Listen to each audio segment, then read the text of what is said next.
Alhamdulillah kita bersua lagi dalam video yang kedua. Untuk video yang kedua ini, sila buka modul yang telah diberikan kepada kamu di muka surat. Di muka surat 5. Okey, modul di muka surat 5. Masih lagi tajuk berkaitan dengan sihir. Okey. Okey. Untuk berkaitan dengan sihir ni boleh rujuk di buku teks Pendidikan Islam muka surat 96 untuk nak bagaimana kamu nak buat modul ini bagi lengkap. Okey. Okey. Okey.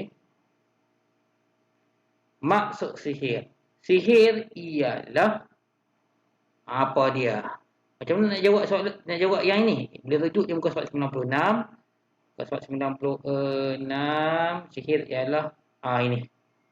Sihir ialah okey, tulis daripada sini sampai sini. Kata jampi dan perkataan yang diucapkan dan tulis dan dibuat atau dibuat bentuk sesuatu. Sampai dekat ni. Tulis sini yang warna pink ni sampai dari sini sampai sini, tulis di sini. Okey, tulis cantik. Kemudian di bahagian bawah ni kamu kena lengkapkan petikan ini. Sihir mendatangkan kesan dan akibat buruk terhadap apa? Okey, dekat sini. Sihir mendatangkan kesan dan akibat buruk terhadap ni. Ni jawapan dia, tubuh. Ada gambar lagi sebagai bantuan kamu. Kemudian ni, apa ni? Lambang apa ni? Tubuh. Ni. Okey, tulis. Kemudian, ni apa dia ni? Atau, apa dia ni? Ni. Akal. Tulis sini. Okey. Orang yang disihir tanpa menyentuhnya secara langsung. Okey, setelah siap, kita masuk hukum mengamalkan sihir. Apa hukum mengamalkan sihir? Hukum mengamalkan sihir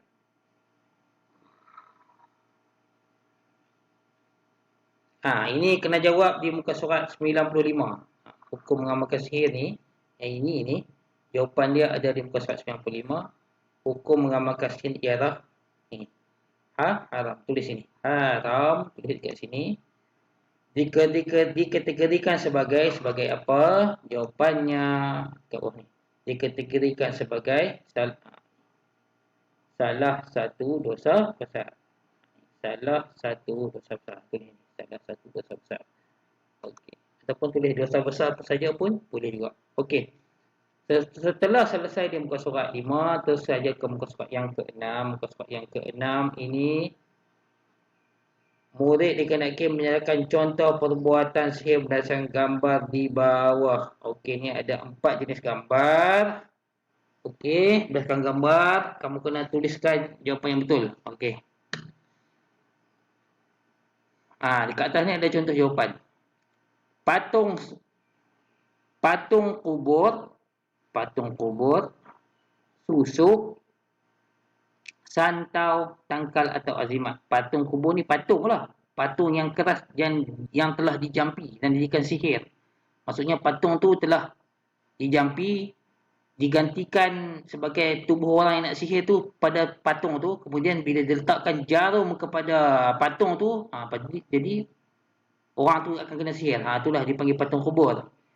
Yang kedua susuk ni maksudnya sihir yang menggunakan jarum yang ditanamkan dalam kulit seorang supaya tubuh badan dia, biasanya ditanam susuk ni di muka supaya orang tu muka dia sentiasa cantik, tak tua tak bodoh. Susuk tu ditanam dalam kulit dan dijampi je lah. Biasanya dia guna susuk emas, dipanggil susuk. Biasanya orang perempuan yang gunakan susuk ni. Ada yang susuk tu ditanam sampai seluruh badan. Termasuk di kawasan yang sulit pun ditanam juga susuk ni. Dan orang lelaki pun ada juga yang tanam susuk. Tak tahu sebab apa sebab dia letak susuk di muka dia, di tubuh badan dia. Biasanya perempuan lah, sebab perempuan ni biasanya dia takut tua. Dia mahu sentiasa muda dan cantik supaya menarik perhatian lelaki. Yang ni susuk. Yang ketiga santau, macam Ustaz kata tadi, terang macam video yang pertama ni, santau ni dia hantarkan santau ni supaya orang tu sengsara, sakit sampai ke tahap mati. Ni santau. Yang keempat, tangkal atau azimat. Tangkal ni kertas yang telah dibungkus. Kertas ni diikat, dalam kertas tu ada tulisan-tulisan yang kita tak faham apa tulisan dia. Dan dipakaikan kepada orang itu supaya orang itu biasanya mendatangkan tuah kepadanya. Maksudnya bila dia pakai tangkal tu, apa yang dia buat semuanya menjadi, tak akan datang keburukan kepada dia. Okey, orang yang pakai tangkal ni lah. Dan ada tangkal yang menyebabkan orang tu kebal. Maksudnya tak akan datangkan luka kepada dia. Kalau dia naik motor accident, tak akan luka badan dia. Ataupun bila ditembak, peluru tu takkan tembus dalam badan dia. Sampai ke tahap tu. Maksud dia tak ada benda yang boleh menyebabkan badan dia luka. Tu ada juga tangkal yang macam tu. Dia kebal lah, orang kata kebal. Tembak tak mati, tikam pisau pun tak luka, tak berdarah. Tu tangkal. Itu. Empat jenis ni bentuk-bentuk sihir lah. Jadi dia ada patung kubur, susuk, santau dan tangkal azimat. Jadi berdasarkan gambar ni, kamu pilih jawapan yang betul. Berdasarkan gambar. Yang pertama ni, menggunakan apa? Ni gambar apa ni? Rasa gambar apa? Yang atas ni patung kubur, susuk, santau dan tangkal azimat. Ni gambar apa ni? Yang satu ni. Tulis kat sini. Yang kedua, tanam apa? Okey. Yang ketiga, menggunakan ilmu apa? Tu ada perkataan, dah jawapan dekat beri dekat gambar tu, kamu eja pun kamu boleh tahu apa jawapan dia. SANTAU. Maksud apa? Ada jawapan dia sudah. Yang keempat, menggunakan apa ni? Gambar ni, dekat bawah ni dia tulis tu. SUSUK. Maksud apa? Ada jawapan dia kat situ. Okey, setelah siap muka surat yang ke-6, tu saja ke muka surat yang ke-7. Muka surat yang ke-7 ini, kesan perbuatan sihir. Isi tempat kosong dengan jawapan yang betul boleh rujuk di muka surat 98. Okay, kita tengok di muka surat 98. Okey. Muka surat 98. Kesan perbuatan sihir. Merosakkan apa? Jawapan dia kat sini. Merosakkan apa? Ni. Okey, tulis. 2. Mendorong sifat. Mendorong sifat apa? Mendorong sifat. Ni. Tulis balik dekat situ. Yang ketiga, membazir apa? Membazir. Ni. Okey. Dan apa? Dan ni. Okey.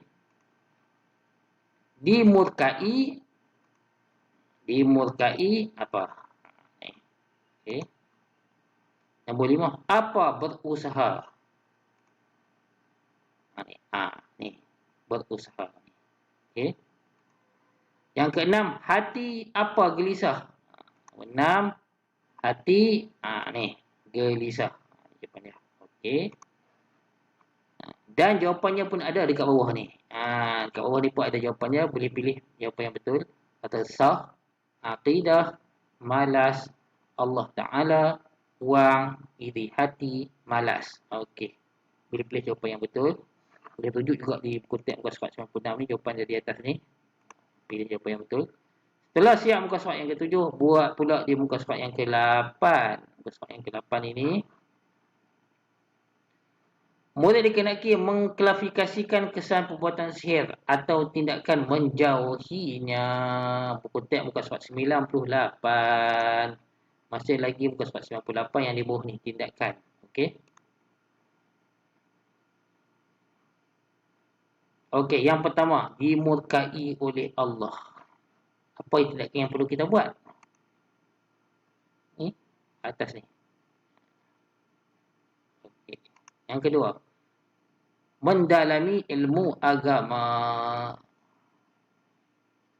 Minta maaf tak? Minta maaf. Yang kamu kena buat ni, sebenarnya, kamu kena tentukan antara 5 dekat sini ni, sama ada ini adalah kesan perbuatan sihir ataupun tindakan menjauhinya. Itulah. Jadi, jawapan yang kamu kena tulis dekat sini ni sebenarnya, sama ada kesan perbuatan sihir ni, ataupun kamu tulis tindakan menjauhinya. Jadi kena bahagikan. Okey. Jadi jawapan dekat pensel yang dalam pensel yang di bahagian kiri ni kamu kena tulis sama ada kesan perbuatan sihir ataupun jawapannya tidak akan menjauhinya. Jadi apa yang kamu kena buat, kamu kena pastikan. Dimurkai oleh yang pertama, dimurkai oleh Allah ni bahagian mana? Dia kesan perbuatan sihir ataupun tindakan menjauhinya. Okey, kita tengok satu-satu. Dimurkai Allah Ta'ala. Dimurkai Allah Ta'ala. Apa dia jawapannya? Okey. Mendalami ilmu agama. Mendalami ilmu agama. Okey. Ni. Okey. Merosakkan akidah. Nombor 3. Merosakkan akidah. Merosakkan akidah. Ni. Okey. Yang keempat. Menyuburkan dendam dan permusuhan. Menyuburkan dendam dan permusuhan. Ni. Menyuburkan dari sikap dendam dan permusuhan. Ni. Okey. Yang kelima, mengamalkan Islam dalam kehidupan.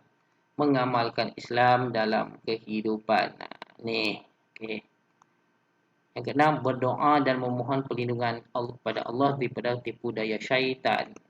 Daripada tipu daya syaitan. Ni. Ni. Okey. Setelah siap muka surat nombor 8, kamu buat satu lagi latihan di muka surat yang ke-9.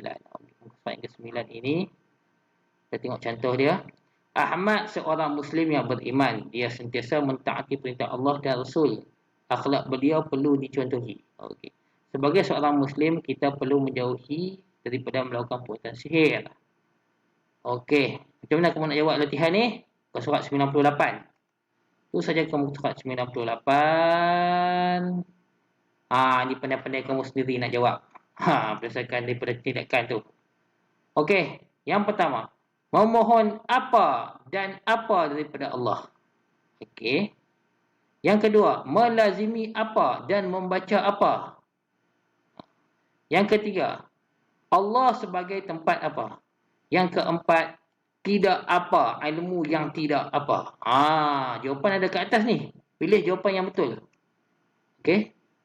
Bermanfaat, perlindungan, pertolongan, Al-Quran, berzikir, yakin, belajar, bergantung. Okey, isi tempat kosong dengan jawapan yang betul yang ada di atas ni. Okey, bagi lengkap. Jadi minggu ini kamu kena buat banyak sikit, ada 5 muka surat yang kamu kena buat untuk minggu ini. Iaitu di muka surat 5, muka surat 6, muka surat 7, muka surat 8 dan muka surat 9. 5 muka surat yang kamu kena buat untuk modul pada minggu ini. Ustaz harap kamu semua dapat buat dengan baik. Kita berjumpa lagi dalam sesi pembelajaran yang seterusnya. Sekian. Wassalamualaikum warahmatullahi wabarakatuh.